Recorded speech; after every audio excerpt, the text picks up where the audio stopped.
talk to you just a little bit about the Gettysburg Address before I read the poem.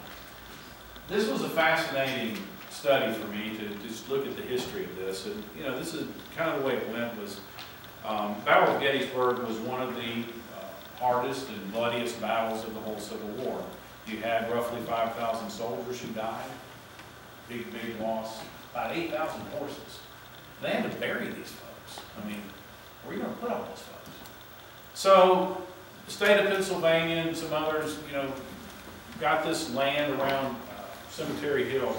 And they purchased it, and they wanted to make a big deal about memorializing it because there was such a large loss of life. And so, Judge David Wills sent a message to Abraham Lincoln and said, hey, we'd love to have you come down and help us memorialize this thing.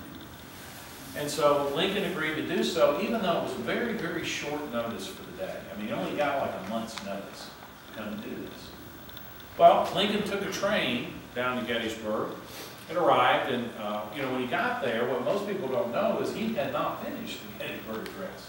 In fact, there were 5 versions of the Gettysburg Address, and he just had not settled on exactly what he wanted to say.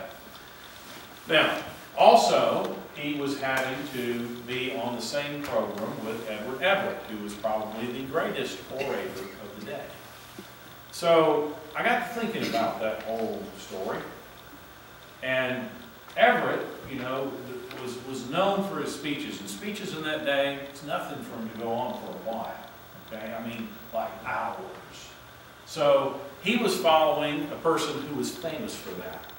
And I got to wondering, you know, as he sat up there listening to this 2-hour speech in a chair much like this, what's he thinking? What's going through his mind for 2 hours?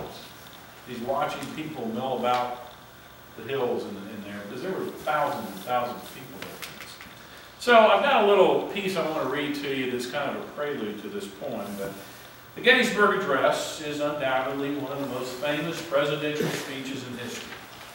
It's also one of the shortest, maybe 2 minutes from beginning to end.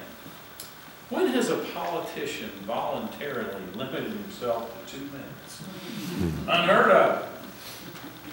Long, my apologies to you. Long and dramatic monologues were the norm in Lincoln's day, and he was more than capable of skillfully articulating his agendas in captivating style over the course of an hour or 2. He's even been known to deliver 3-hour speeches himself. So as Lincoln sat listening to Edward Everett deliver a 2-hour dedication speech at Cemetery Hill, knowing that he would immediately follow with a very unconventional delivery of his own, what was going through his mind? So concluding remarks, which is the title of this poem, intertwines factual history, speculation, and my own imagination as to what he could have been thinking in the minutes immediately preceding the Gettysburg Address. Concluding remarks. Yet another discourse lies before me. To a people spared but scarred from the ravages of war. Their surroundings are littered with remnants of blue and gray.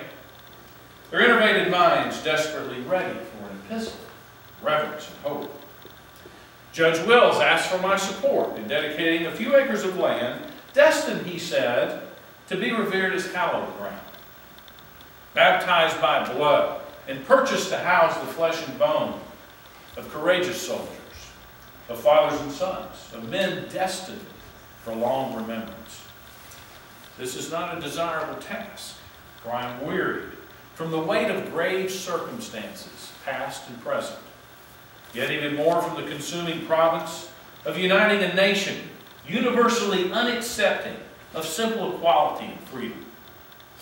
Given short notice, just a few closing remarks was the humble request. Even so, Wills knew as well as I that Everett would exploit the moment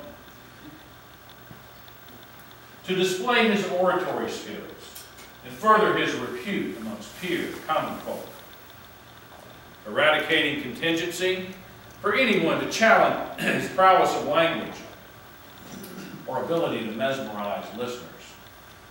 Such vanity, these empty and endless speeches, written to promote conceited popularity, political influence, and unmerited financial gain.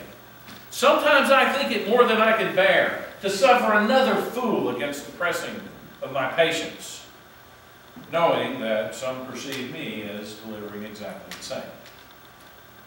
This time, though, I'll dare to stray from the expectation of another long-winded oration, bloated with mind-numbing verbosity and foolish dramatics. My thoughts, though scattered upon arrival, are now assembled, ready for dispatch as valued seeds carefully counted for planting in tilled, fertile soil. Reporters and politicians may scorn the brevity of my words. Nonetheless, I'll bestow my message with resolve, disregarding the opinion of those unwilling to rise above petty criticism, and embrace my renewed call for devotion to the unfinished work that lies ahead. 2 hours passed, and Everett is winded. It's almost time. Yet predictably, he's hesitant to relinquish the stage. The crowd, restless and wandering, was lost some time ago upon discovering little substance to hold their attention or nourishment for their troubled souls. Finally, my moment is here. My time has come. Will stands and announces me to an emotional crowd, a people afflicted by hardship, uncertainty, and loss of kin, now finding themselves at a moment designated to bring closure to the hellish misfortunes of war, and dedicate a resting place for those forever lost in being, but eternally present in memory. I stand, wholly immersed in the moment, and survey the throng scattered over hills, still sorely disfigured from enemy fire.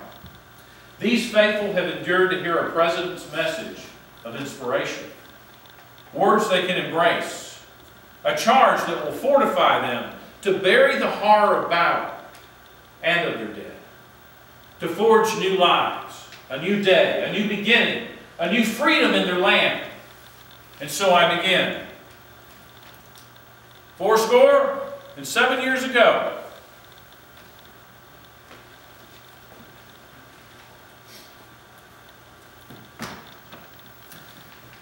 and I'm going to end our program with this last quote, again by General Lee.